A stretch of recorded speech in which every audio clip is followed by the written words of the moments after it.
বা মাইনাসহে লাগিছে সেইজন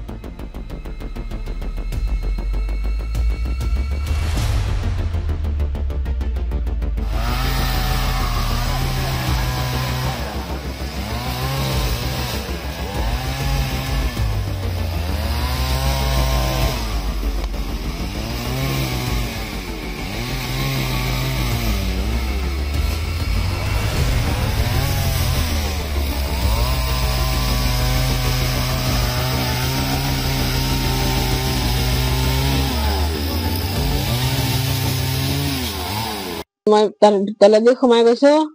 গৈ কেনে ছাগলী ৰছী গৰি ৰছী চব মই খুলিছো মায়ে চাইডত থিয় আছিলে তাৰপিছত টিন পাত পৰিলে নহয় মোৰ ওপৰত তাৰপিছত মইতো দেখা নাই মই ভাবিছো মা ভিতৰত গ'ল তেতিয়া চাইছো তাতে পালচটো চাইছো পালচ নাই চলা নাই আকৌ ভিতৰত আনি নাকত ধৰিছো মুখেদি ফুৰিছো নাই ইয়াত অনাৰ লগতে তেজ চব বন্ধ হৈ গ'ল আজি সকলোৱে গম পাইছে যে ধুমুহা বতাহৰ দ্বাৰা গোটেই ৰাস্তা ব্লক হৈ গ'লে আমাৰ এই স্থানীয় মানিপুৰ দৌনী আঞ্চলিকৰ মৰিগাঁও যুৱ সমাজ মৰিগাঁও জিলা যুৱ সমাজ আছিলে ৰাতিপুৱা গম পায় ৰাইজৰ যি যাতায়াতৰ ব্যৱস্থা আৰু সুচল কৰিবৰ বাবে গোটেই যুৱকখিনি ওলাই আহি আজি ৰাইজৰ লোকহিতকৰ কৰ্ম হিচাপে আমি এইখিনি আগভাগ লৈ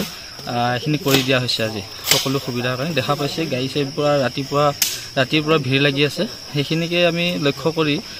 যুৱ সমাজৰ দ্বাৰা এইখিনি আজি কৰা হৈছে কিমান ঠাইত আপোনালোকে আজি ৰাস্তা মুকলি প্ৰায় 4 জেগাত গছ বাগৰিছে সৰু সৰুকে বহুত আছে ডাঙৰ ডাঙৰ গছ 4 জেগাত আছে আমি কাটি আজি এডাল 4 নম্বৰডাল কাটি ৰাস্তাটো মুকলি কৰি দিয়া হৈছে যুৱ সমাজৰ দ্বাৰা দেখা পোৱা যায় যে বন বিভাগৰ এই ক্ষেত্ৰত নিৰৱ ভূমিকা দেখা পোৱা গৈছে আহিছে দুই এজন তেওঁলোকে খবৰ পোৱাত পলম হৈছে বুলি কৈছে তেওঁলোকেও বেলেগ জেগাত কাম কৰি আছে এইটো জেগাত খবৰ দিয়া নাই বুলি কোৱা তেওঁলোকে ক'ব বিচাৰিছে তথাপিও দেৰিকে হ'লেও তেওঁলোকৰ দুই এজন আহি বা সহায় সহযোগিতা কৰা